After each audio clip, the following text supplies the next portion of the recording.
Hey guys, welcome to episode 3 of Sleighted. I'm Sebastian. And I'm Eric Casey, and today on the show we're going to talk about a video that we just recently saw of a man in New Jersey using some sleight of hand in some not great ways, and then talk about the Blackpool Convention and some stuff that happened there. Before diving into an interview with Joseph Barry. Or Joe Barry. As we affectionately call him, Jay Bear, as I've heard thrown around. Bear. Jay Bear's my favorite. So, let's start off with the video in New Jersey of the guy using the sleight of hand to steal from the wine store. Yes, that was... crazy. It was crazy, it was ballsy, it was morally wrong, it was impressive. It was wrong, I condemn it, but damn, it was cool. It was really, really smooth sleight of hand done in an awful manner.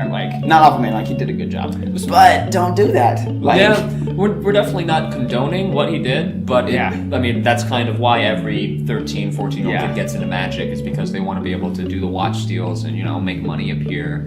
So definitely from a standpoint of being a magician, why I got into it, I can understand wanting to do that. Yeah. But you will get arrested. Wait, let's go ahead and play the video, though. Yeah. So you guys can see a little bit of what we're talking about. What happened when they gave him a stack of 20s is a lesson in sleight of hand deception. So watch this. Now he hands it to him. You can see he spreads it out. He folds the bottom half over. It was fast. And then he says, no, I wanted this in Canadian money, and hands it back to her. Saying he wanted Canadian money was just an excuse to hand back the half-empty stack of $20 bills. Feeling confident, he says he's changed his mind and does want the American money. When they again hand him 35 $20 bills, he does the trick again, before the manager finally tells him to go. We didn't realize till the end of the night that we were $740 short from that drawer, and it was too much of a coincidence just to happen. Sleight of hand experts say this guy was a pro. He didn't count them, he spread them, and he spread them basically so that he could get to the halfway point. And then what he did was a bottom palm. They were now in his left hand, bottom palm, and then when he moved away with the remaining bills that were still open, those other ones just stayed in his palm. I'd be surprised if this kid wasn't a magician. So, as you saw, he could be a good magician. I'd be surprised if he isn't already a good magician. That was smooth. The pull back to the palm was just really well done while doing phenomenal misdirection as he raises the hand to draw attention to the money. It was all there. It was great. He has all the chops to be a phenomenal sleight of hand artist. And he's doing it to con people where cameras are right on him. And he's looking at the camera. So clearly he's not a great magician. I feel like we should be smart enough to know about that. Speaking of morons. Yeah, that's actually a phenomenal segue into this next bit. Check this video out. Viewer discretion is advised. It's a little unsettling at the end of a gentleman climbing. You know what? I'm not going to say Disclaimer, he lived, so don't feel that bad. He's alive. It is. But it's still a little gruesome to watch. It's just here to watch. But yeah, we'll just roll that now. It just went over and I should have done it.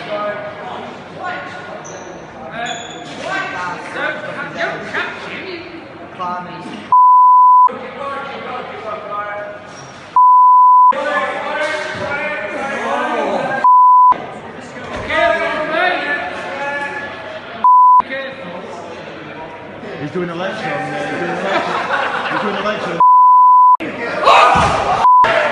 So that actually happened at this year's Blackpool Convention. The guy climbed 25 feet in the air, and I guess it was from a bet or something, or the guy had been drinking. The idea was he climbed and wanted to go all the way across. And he almost made it. He almost made it. He was very close. And I'm assuming if he had hydrated more with water instead of alcohol, he might have been in physical condition to pull that stunt off, because he did it, really well there. And the funny thing is, this also falls under the category of kind of, funny, cool. I wouldn't recommend it, though. Yeah. So we're 2 for 2 on, here's examples of what not to do with magic and not to do at a magic convention. Don't do these things. So the theme for today's show is what not to do. How not to be a magician. Yeah, how not to. Sleighted. Exactly. So my theory is, so we said maybe a bet. There's just rumors going around of what happened. I think he was trying to do the ultimate card on ceiling. That's my guess. Or we have another guess, is maybe a guy did card on ceiling and he wasn't sure that was his card. And he was like, let me check. And he went all the way up there. I'm not positive. So the guy messed up card on ceiling, did it so the back was facing down, and this drunk guy was like, that's not my card. But that's not my card. And he went up there. I have no evidence that that's true, but I'm believing it. other than the drunk accidents that happened over at Blackpool, the convention was phenomenal. Amazing lectures. The deal room was amazing. Like, some of the best releases come out of Blackpool. Definitely try and go next year. You're going to see the newest top-of-the-line magic. And speaking of phenomenal things going on in England, let's go ahead and jump over to our interview with Joseph Barry. Or Jay Bear. England. What city are you from? I live in Nottingham. Nottingham. Yeah. Robin Hood. That's the only thing There I it know is. about it. Yeah. Are things more civil there now? All the Robin Hood documentaries I've seen, it's pretty crazy. Yeah, it's stopped. It stopped I think completely. so, yeah. Was it him? Did he stop it? I think, didn't he stop the Sheriff of Nottingham? I think so. I think he stopped. I don't know. I just didn't know if another bad guy came back. Or No, something. they haven't been back yet. That's good. No, I'm glad to hear good. that. It's awesome. So when performing, I guess what performances really inspire you, magic or not? I think I like to watch a lot of stand-up comedians, which is cool. Because I think you can if I've been told, there's a good thing Michael Webber said to me as well. It's like, if you're gonna watch another magician, if you're gonna do a magic show, you don't want to be going and watching other magicians' magic shows, because you're gonna sort of But I think stand-up comedians are the perfect thing to study if you're looking to how to stand on stage, how to walk, how to talk on stage, because they've got nothing to hide behind. They've got this. We've got magic. I can hide behind the card trick's gonna fool you, but it's okay. But they've got nothing. They've just got themselves, and to do that, man, I don't think I could do it. The balls it takes to even attempt to go up there and do stand-up comedy. But I think by studying those guys, you can see a lot of what it takes to talk to an audience. The way they can use, I think the way they use things like silence as well. If you watch a really good stand-up comedian, they'll wait for you to talk. If you watch, you watch Bill Hicks talk, right? Yeah. They're waiting for him to talk. It's like he doesn't seem to care. It's like he's thinking, and you'll wait for me to think because I'm going to say something great. I love seeing stuff like that. The comedic timing, I guess, is so necessary as well in magic. Of like, when do I, make the reveal of I know their card, of like, build the suspense, build the tension, and use the silence to let everyone, I guess, get really on edge. And like, I guess for sure studying stand-up comedy has definitely got to be very beneficial to that.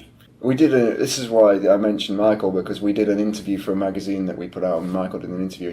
I said that Darren Brown in England, he's so successful and so good and such a showman, but Michael said he looked at a lot of actors and singers and comedians. He's not a guy that's watching magicians and then went into magic. So you can see how Darren Brown stands on the stage. He commands like the whole audience, and you can see this sort of a different way of like not just magic. He's obviously looked at different types of theatre and things.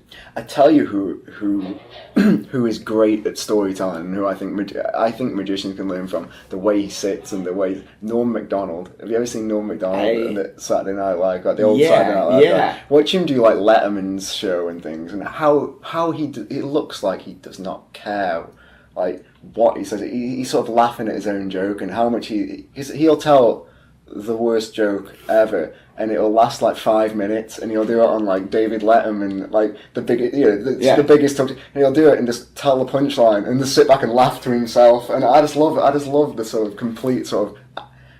He thinks it's funny, so he'll just say it. I think, and the way he tells the story, I think I like that guy. I definitely feel like that bleeds a lot into your magic. Is there a reason why you think, or you really are drawn to that performance style of being able to do the trick, but also just have that laid back of like, I don't really care. Like this is just what I do, and that's just comes from. It's the only way I feel comfortable doing magic. I can't learn. I can, but I can't. It doesn't feel right to just say, I'm going to say this there. Yeah. And then my grandfather bought me a watch on his trip from China, and it doesn't mean it. For me, I just can't do it. Some people can, and it's amazing but I just for me, I can't feel comfortable unless I've got that element of, I don't know what's going to happen sometimes, as well as them. So I can feel that spontaneity during magic. I kind of get to feel the magic for myself as well. So I get lots of questions like that. I mean, you look as surprised as us. Like, yeah, because I try to feel like I am. I try to. So adopting that style, I mean, that's kind of just how I did it from the word go. Like, I don't really. It's just how I felt comfortable doing it. I think for magicians, just do what you think it feels right for you, and it'll be fine. Because when I was a kid, like, I remember, well, I say kid, but like, the 20s or something, where I'd meet magicians, they'd still say it was wrong. Like, some people, it's like, I know that there's magicians my age who say, no, that's not the way to do it. I'm like, what's the way? There isn't a way to do it. There isn't a right way to do it. If you're looking at how these are the guys that'll go, oh, magic is art, and well, if it's art, there isn't a way to do art, is there? There isn't a set way. So a lot of people don't know what they're talking about. So I just do what you like. If you're not, that's what I've always done. I don't care. If they don't like it, I don't care. The way you're doing it is the only way you feel comfortable, so it's an expression of who you are, and that to me is that's art. Yeah, there it is. I've got a very distinct idea of what I think card magic should be in my head. So I've got an idea of what I think it is, and what I'd enjoy to watch. So if I'd enjoy watching what I do, for me. So if I'm the only person who enjoys it. It's still be an art. If you're the only person, if no one likes it, no one can tell you no. Like, yeah, exactly. If that's art to you, then exactly, that's art to you. Exactly. But it's not. I don't think of it like that. I just think of it. If I'd enjoy it, if I was to not be able to do that, I wouldn't enjoy magic. I wouldn't do it again. I love it. So I'll just keep doing that. There's a legend in magic in England called David Burglass. And I think he's I didn't know of him because I'm a bit too young to have seen his shows, and I didn't know of him until only a few years ago, through magic conventions. When I started going, and he used to, like, him and Chan Canasta and people like that. They were like, I think they were doing the similar sorts of things. They're just winging it, but the talent is in. Yeah. They look as though. That was always going to happen. I love watching. Yeah, Chan Canasta's I'm a big fan of him as well. I like watching his videos. I don't know him, so I have to look him up. But you don't know him? I don't. Man, you're in for a treat. Not yet. I'm excited. Yeah, you're in for a treat. Unfortunately, we're out of time. Thank you so much for flying all the way from Nottingham to come here and meet with us. And to be at the convention. Obviously, we're here just you were for the us. main thing. Okay. You're the main thing. All right. And if you enjoyed this, make sure to check out the podcast with Chelsea, where we get a lot more in detail.